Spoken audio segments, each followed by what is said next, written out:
It didn't start like a political showdown. It felt more like a fashion gala or a celebrity roast, and it wasn't. Cameras flashed as the crowd settled into their velvet seats inside the gilded auditorium of the Liberty Forum in Washington. D.C., the chandelier above sparkled like 1,000 judging eyes, and a hushed buzz swirled through the air like a storm waiting to break. The stage was stark to chairs, one spotlight, and a sleek black marble table between them. It was supposed to be a discussion on grace and leadership in a divided America. But grace was about to die, live on national television. If you'll believe in truth over power, drop your country and city in the comments. Let them see we're everywhere. On one side, Jasmine Crockett, calm, sharp, and stunningly poised, a legal powerhouse turned rising political icon. She wasn't just respected, she was feared by the right wing for the same reason they pretended to mock her. She spoke truth too well. Her voice had cracked through hearings like thunder. She'd been called everything from unprofessional to angry black woman by pundits who had never survived a single minute under her fire. And across from her, unexpectedly, sat Melania Trump, not a politician, not a lawyer, not even someone known for her public battles. But there she was, wrapped in a frozen white designer coat, heels clicking with military precision, a look in her eyes that said tonight wasn't about diplomacy. She wasn't here to talk. She was here to strike. The moderator's intro was bland, clearly unprepared for the iceberg sitting beside him. Tonight, he smiled nervously. We'll explore civility in politics. But Melania had already leaned forward. I believe, she said coolly, that there are some women in power who confuse rage for strength. They perform, they provoke, they pretend to be leaders, but they are nothing more than witches in disguise. Dead silence. The word which hit the audience like a car crash in a cathedral. Phones dropped. Gasps hissed out like steam from a cracked pipe. A woman in the front row literally clutched her chest. The moderator blinked, completely frozen. Was this real? Did the former First Lady just call a sitting Congresswoman a witch? Which wasn't done. They used their platforms to shout. To disrespect men real, men who built this country. It's uncultured, unrefined. Frankly, it's disgusting. Jasmine didn't move. Her spine remained straight, her fingers resting like stone on the desk. But inside, something ancient had stirred. Something generational. Her breath didn't quicken, her hands didn't twitch because this was familiar. It always started this way, masked behind faux politeness, draped in wealth and European accents. Pretending it was just a difference of opinion. But Jasmine knew exactly what it was. A dog whistle, dressed in designer silk. Social media didn't wait. Twitter exploded in real time. At the political beat, asterisk, did Melania Trump just call Jasmine Crockett a witch on live TV? This is not just coded, it's straight up medieval asterisk asterisk asterisk at BLKWMN. Unfiltered asterisk asterisk asterisk, they've called us loud, ghetto, angry. Dow. It's witch. What century is this? Asterisk Melania sat back, pleased. What? Her smirk said checkmate. But the game had only just begun. Jasmine slowly picked up her microphone. She didn't look at the moderator. She didn't even blink at Melania. She spoke to the room and to the millions watching from home. Double quotes, Mrs. Trump, she began. Her voice velvet, but dangerous. There was a time when powerful women were burned for speaking truth to insecure men. They were called witches too. But I'm not here to cast spells. I'm here to shatter illusions. A beat of stunned silence. Then a scattered gasp, stifled laugh. Someone in the back whispered, "Damn." Jasmine leaned in now, her tone sharpening like a blade. You married into power and stayed silent through corruption. You smiled while children were locked in cages. You posed for portraits while this country bled. And now you dare sit across from me and say that strength is uncivilized? Melania's eyes widened, just a flicker. She hadn't expected this. She expected rage. Root, she got surgical fire. See? The difference between us, Jasmine continued, is that I earned my voice. You inherited a platform and used it to whisper while the world screamed. The moderator fumbled for control, but the crowd wasn't listening to him anymore. They were laser-focused on Jasmine, who was no longer speaking for herself. Channeling centuries of silenced women, from Harriet Tubman to Shirley Chisholm, to every mother who taught her daughter to speak up, even when the world demanded silence. Melania adjusted her hair, eyes darting. But the damage was done.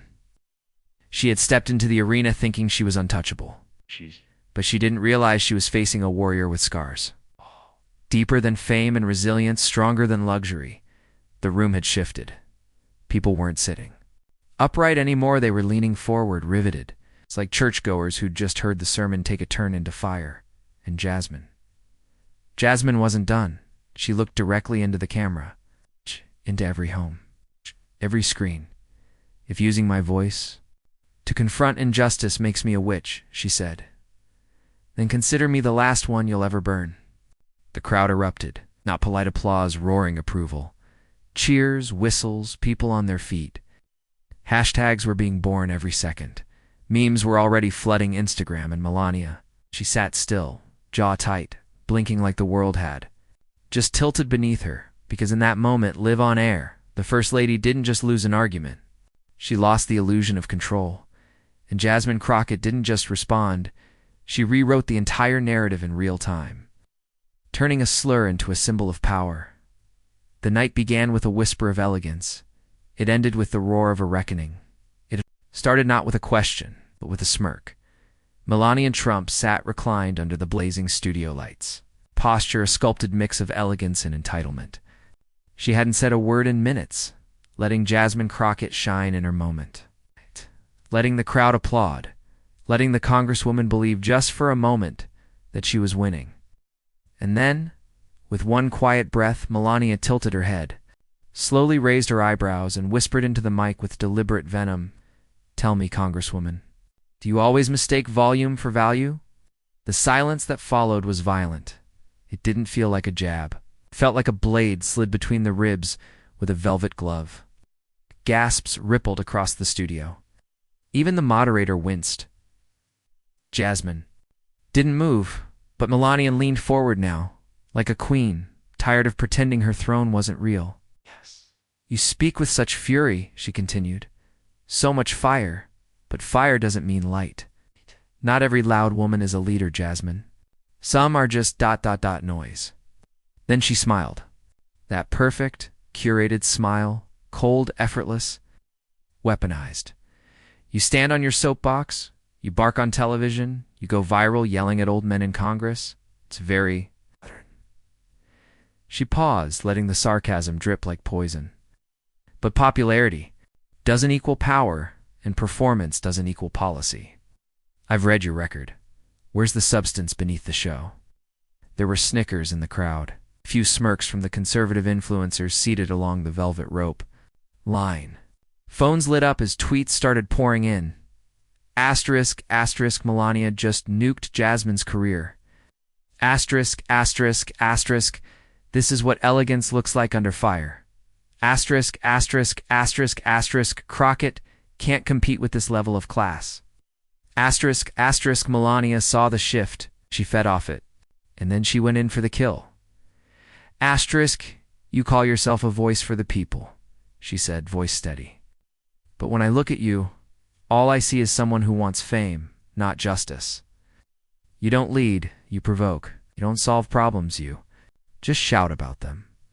Like a child screaming for attention. A few claps popped. Someone whispered savage under their breath. Even the moderator glanced toward Jasmine, silently urging her to respond. But she didn't flinch. She didn't even blink. She just breathed. And then Jasmine Crockett did something no one expected. She laughed softly, but not the nervous kind. Not the forced kind. The kind of laugh that says you have no idea what storm you just invited. She leaned in, placed her palms gently on the table, and locked eyes with Melania, like a surgeon about to begin an operation. "Mrs. Trump?" She said, voice low, sharp, unshakable. "You've spent most of your public life being silent. And now that you've chosen to speak, the first thing out of your mouth is a personal attack on a woman who's fought for people you've never even seen." Melania narrowed her eyes, but Jasmine didn't stop. You talk about volume? You talk about attention. But you of all people should know what it's like to be the backdrop to a man with a megaphone. You had power sitting next to you in bed every night, and you did nothing with it. Not when children were ripped from their mothers, not when women were degraded, not when the very soul of this country was being auctioned off to the highest bidder. Air tightened. People shifted in their chairs. The smug looks began to fade. I've earned every headline, every mic, every vote of trust.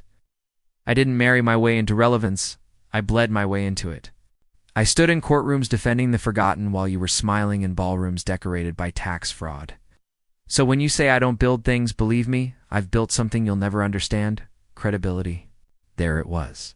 The pulse. The gut punch. Melania sat frozen, her jaw locked tight, but her hands betrayed her fingernails gently tapping the table in an anxious rhythm. The crowd felt it. They saw it. Jasmine stood now not in rage, but in righteous clarity. You mock me for shouting. I raise my voice because I have to, because women like me aren't handed microphones. We claw them from systems built to shut us up. Applause erupted. This time it wasn't polite. It was tribal. People stood, cheered. The camera panned to a row of young women wiping away tears. A teenage girl held up a sign that read, "****, witches, get things done." ****, Melania looked over at the crowd, and for the first time she looked ... small. Not physically, but symbolically. She had walked into the lion's den thinking the cameras would protect her. She forgot Jasmine Crockett had already been through worse, had already survived fires hotter than this. Jasmine leaned closer one last time, her voice nearly a whisper, but clear as thunder. If being dignified means being silent while injustice reigns, then call me undignified. If speaking truth makes me a witch in your eyes, then, darling, I'll wear that title like armor. And then she sat down. The moderator didn't speak. The cameras didn't move. Even Melania didn't speak. Because in that moment, the entire room knew it wasn't just a debate anymore. It was a reckoning, and it had a name. Jasmine Crockett. It began with a smile so sharp it could have sliced the air in half. Melania Trump didn't speak at first. She simply adjusted the diamond-studded pin on her collar, smoothed her dress with calculated grace, and gave Jasmine Crockett the kind of glance royalty gives peasants in ancient paintings detached, condescending and brimming with cold superiority. The room was still buzzing from Jasmine's last takedown, but Melania was already coiling for something bigger, something meaner, something lethal. Then she struck. "Let me ask a real question," she purred into the mic, her voice dripping. "With manufactured calm, you enjoy pretending to be oppressed?" The words dropped like grenades. No warning, no setup, just straight detonation. "You speak about your struggles as if you're still there," she continued, turning her gaze to the audience now. "But you sit here in couture with a staff, a media team, and a publicist. You're on television. More than CNN anchors, you'd love to tell people you're from the trenches. But it's obvious you've been living in a penthouse of self-pity for years." The crowd murmured, unsure whether to gasp, laugh, or recoil. "Don't you find it exhausting?" Melania added, now with full sarcasm. "All this performance? Screaming about justice while sipping cocktails at fundraisers? Posting fiery videos while your district collapses? I mean, really, how many problems can be solved with hashtags and sass?" Looked directly at Jasmine and delivered the dagger. "You're not a leader. You're a lifestyle brand." For a split second, everything paused. Even the moderator froze. The lights felt harsher. The silence was jagged, painful. Someone in the back whispered, "Did she really just say that?" But Jasmine didn't blink. She didn't laugh. This time, she simply leaned forward slow, deliberate like a lion deciding whether to pounce or play. And when she spoke, her voice wasn't just calm. It was ice. Double quotes, Mrs. Trump. She said, "You've mistaken silence for grace so long, you think truth is noise." The audience inhaled sharply. "You accuse me of pretending to struggle?" she continued, eyes locked like steel. "Let me remind you, while I was taking depositions from mothers who'd lost their sons to police bullets, You were posing on the White House lawn in a jacket that said, "I really don't care, do you?" The crowd erupted in audible shock. Phones flew into the air to capture it. The audience leaned forward in waves. Sensing they weren't just watching a clapback, they were witnessing a historic dressing dash down. Jasmine didn't stop. "You married into gold and spent 4 years standing beside a man who mocked women, caged children, and called racists very fine people, and you said nothing. You hosted luncheons while democracy bled. And now, you want to talk about me performing?" Her voice cracked slightly, not with weakness, but fire.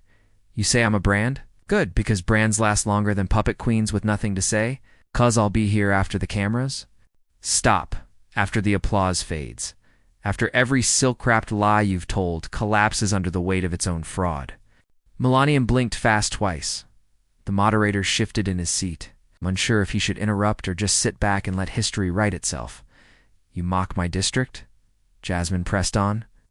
"Let's talk about yours." You had the entire federal government in your pocket. Secret Service at your side.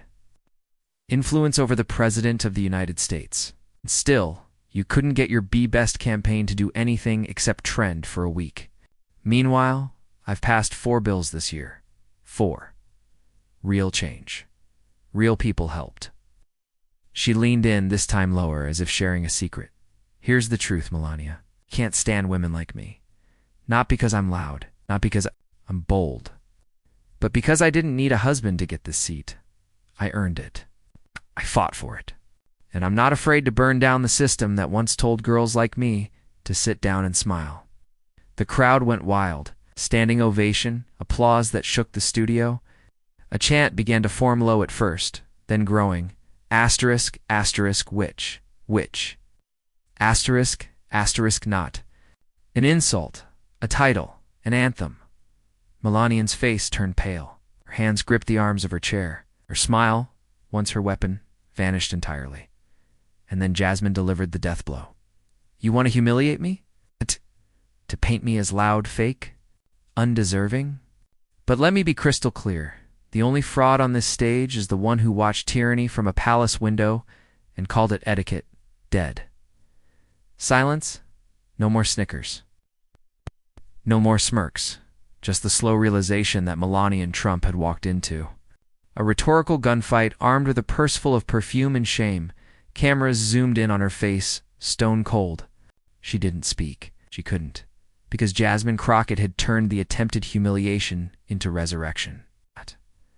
Not just for herself, but for every woman who'd ever been mocked for being asterisk too loud. Too real. Too much. The crowd was electric. Tweets flooded timelines. Asterisk, asterisk, Melania just got politically exercised. Asterisk, asterisk, asterisk, asterisk. That wasn't a debate.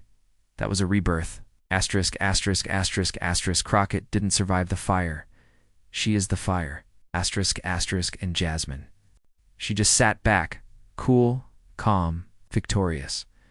Because the moment Melania tried to bury her with shame, she forgot that witches don't die. They rise, and the next move Melania would make would go down as her greatest political catastrophe yet. Asterisk it. Didn't begin with a question. It began with a smirk, the kind of smirk that only someone who thinks they've already won dares to wear. Melania and Trump tilted her head slowly, the lights above casting a faint shimmer across the diamond brooch. She wore like armor. The crowd had just begun recovering from Jasmine Crockett's last takedown. But Melania wasn't retreating. No, she was preparing for her most venomous strike yet. She hadn't come to win on policy. She came to destroy character, I suppose. Melania said, voice smooth and surgical. "We can all pretend Congresswoman Crockett understands national security. But let's ask her something real, something she can't spin." The room tensed. "I have a question," she continued, reaching behind her podium. "Straight from your own district, from a family that emailed me personally? Do you know?" "What?" they asked. She pulled out a glossy printout and held it up for the cameras. "Why did Jasmine Crockett vote against funding for school security in a year where shootings were at an all-time high?" Gasps. Phones lifted. Few audience. Members shook their heads. The trap had teeth. Melania leaned forward, delivering the line with slow, cutting precision. Maybe you can explain why you chose to protect your agenda over protecting children. A brutal hush fell. Porter's fingers froze above their keyboards. This wasn't just a question, it was a loaded accusation, dipped in shame and polished to pierce Jasmine. Didn't blink. She stepped forward, calm, controlled, a predator in heels. I was wondering how long it would take before someone dragged that twisted headline out, she said, voice low, deliberate. But since you brought it up, let's talk facts. The bill you're referring to was a Trojan horse. A setup. The moderator looked stunned. A setup? Jasmine nodded and raised a single finger. That bill was never about safety. It was about surveillance, she snapped. Buried 600 pages deep in that legislation was a clause that authorized military-grade surveillance equipment in public schools, facial recognition, AI tracking, and data sharing with law enforcement without warrants. The crowd gasped. And let's not forget Section 41C, she continued. The one that authorized ICE to access school security footage and student enrollment databases. You want to know what that means, Melania? That means undocumented children, some as young as 7 years old, could be hunted like fugitives for attending math class. Melania's eyes widened. Not in empathy, but panic. And guess what? As Jasmine pressed on. I didn't vote against safety. I voted against state-sponsored child trauma. I voted against turning our classrooms into detention centers. You call it security. I call it surveillance state fascism. Murmurs exploded into full-throated reaction. Whispers turned into exclamations. One woman in the third row stood and clapped, unable to hold back. The tension snapped. Melania tried to interrupt, but Jasmine held up her hand. I'm not finished. Her voice dropped an octave. You want to know what real security looks like? It's not cameras and scanners. It's funding school nurses, trauma counselors, therapists. It's mental health programs for bullied kids before they break. But that doesn't make good headlines, does it? And then Jasmine did something that made the entire room stop breathing. She pulled her own file from the podium. A manila folder, thick with documents, and held it high. While you were busy clutching a cherry-picked bill, you don't even understand, she said, her voice turning cold. I was fighting another battle. One you never had the courage to speak on. This. She opened the folder slowly, dramatically, as a sealed report, never before seen by the public, showing that the very company set to receive the surveillance contract. Clearfront AIA has direct financial ties to Jared Kushner's venture. Fund, the room erupted. Reporters screamed questions. Flashbulbs fired like lightning. Melania's face drained of color. You think this was about safety? Jasmine shouted over the roar.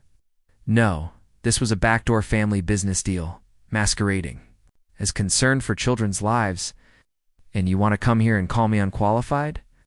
Melania opened her mouth to speak, but Jasmine stepped forward again and spoke before she could. No, what you tried to do was humiliate me with a trick question, but all you've done is expose your own ignorance. You underestimated a black, the woman who reads the fine print, who fights the fine fight, and who doesn't sell out children for campaign checks and dinner invites. Applause rolled through the room like a wave crashing down on a brittle sandcastle, and then Jasmine lowered her voice.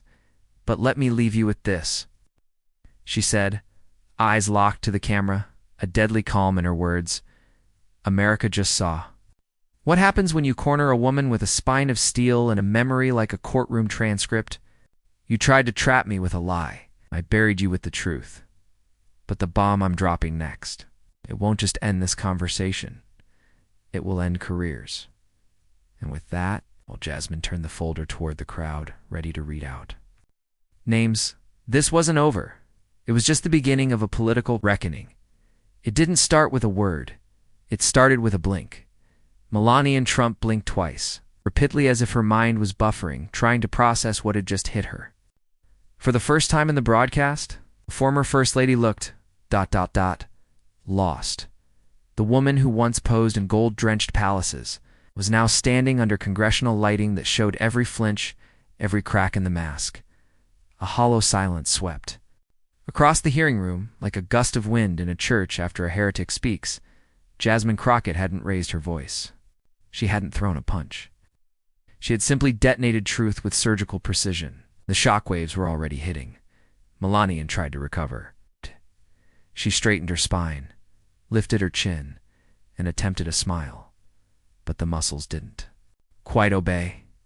"You clearly have a vivid imagination, Congresswoman," she said with forced elegance, each word tasting like bitterness dipped in syrup.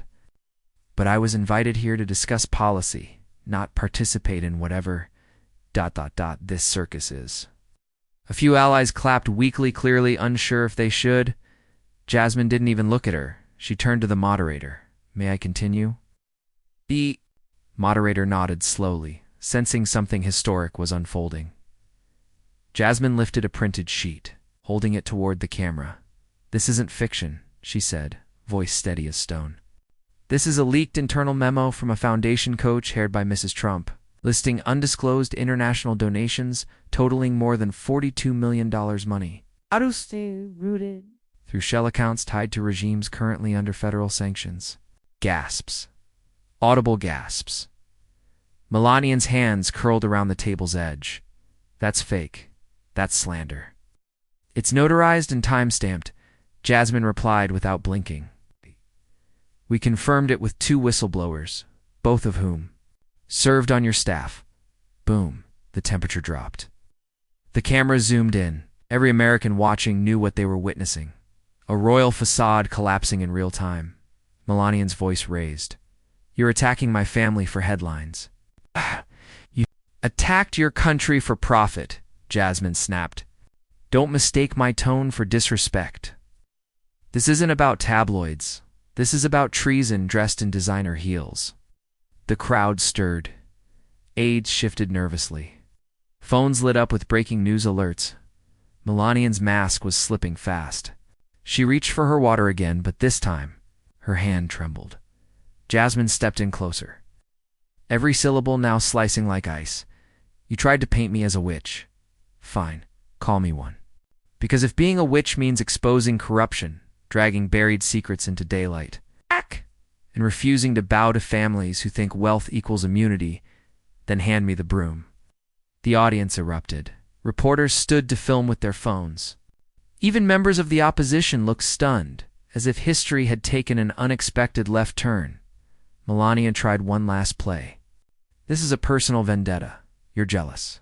I wasn't born into power," Jasmine interrupted. "I built mine brick by brick, battle by battle. While you posed for Vogue, I fought for victims. While you hosted balls, I buried friends killed by injustice. And now you think you can shame me with pearls and passive aggression?" She leaned closer to the mic. "Let me be crystal clear. You don't intimidate me, Melania. You disgust me." A thunderous silence dropped. It wasn't awkward, it was. Reverent Melania's expression, twisted in open mix of panic and disbelief. She turned to her aide, whispered something. No one cared, because every eye was on Jasmine now. She had seized the moment, the narrative, the nation's pulse. The audience wasn't just siding with her, they were rooting for her. Finally, someone wasn't just playing politics. They were wielding truth like a weapon. And just when everyone thought she was finished, ... Jasmine reached into her folder, pulled out one final document, and laid it on the desk. "What I have." "Right here," she said, "is a signed affidavit from a former Trump family, insider sworn under oaths, stating that Melania Trump knowingly laundered foreign money through a charity while serving as First Lady, and that this scandal isn't just about fraud or greed. It's about the DNA of deception that runs deeper than anyone ever imagined." The crowd gasped again, but this time it wasn't a reaction. It was a surrender. They knew this wasn't theater anymore. And then Jasmine said the words that dropped jaws across the country. "Because when this affidavit goes public, even Barron will start asking questions no one in that family is prepared to answer."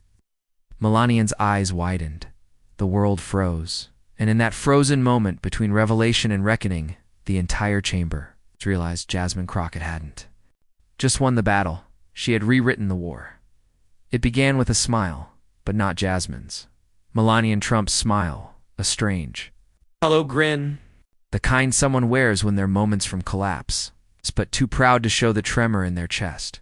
You put on quite the performance, she said coldly, breaking the silence like shattered glass.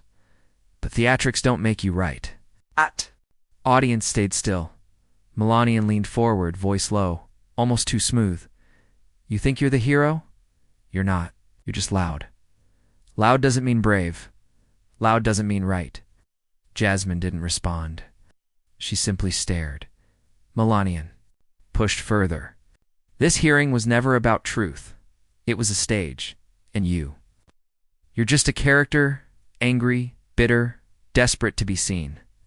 You want to tear me down because you'll never stand where I stood, never be loved the way I was, never be feared, the way my family still is. The words hissed like venom through the air, but Jasmine didn't flinch.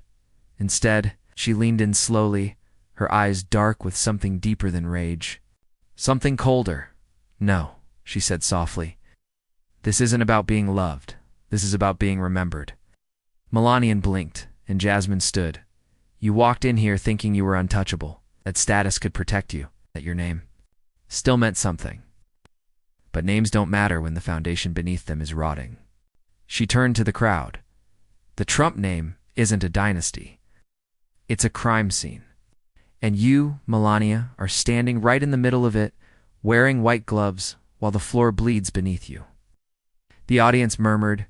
Phones were already out. Streams lit up like wildfire. Hashtags bloomed mid-sentence. Jasmine didn't stop. You mock me for being loud. You should thank me, because I'm the only one here telling you the truth to your face. She lifted a final document from her folder.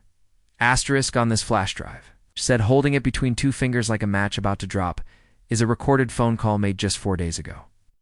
Between Melania and Trump and an offshore banker in Zurich. Melania's eyes widened. Her lips parted, but no sound came out. The voice confirms not only knowledge of illicit foreign transactions, but active coordination to obstruct the ongoing federal inquiry into Clearfront AI. Jasmine stepped closer. Her voice was calm, devastating. Obstruction, tampering, financial conspiracy.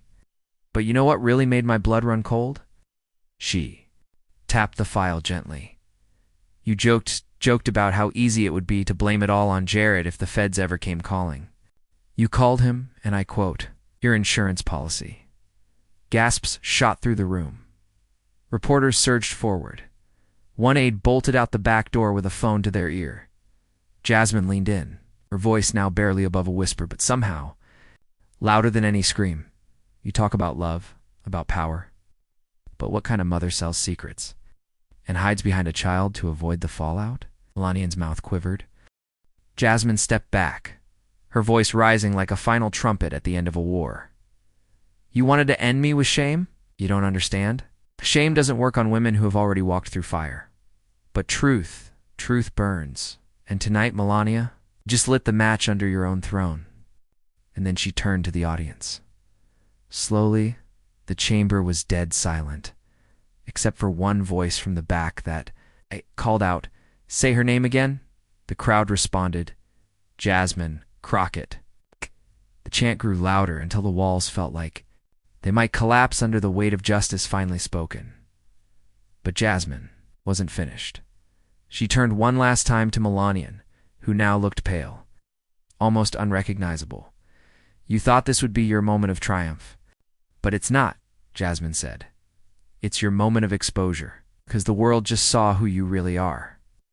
Then she leaned into the mic with one final, thunderous truth. And when the full video drops tonight, complete with the Zurich, call the transaction logs. The final piece of testimony you thought you buried with a dead woman, you won't just lose your legacy, you'll lose your freedom. Melania went still, frozen, erased. The room detonated.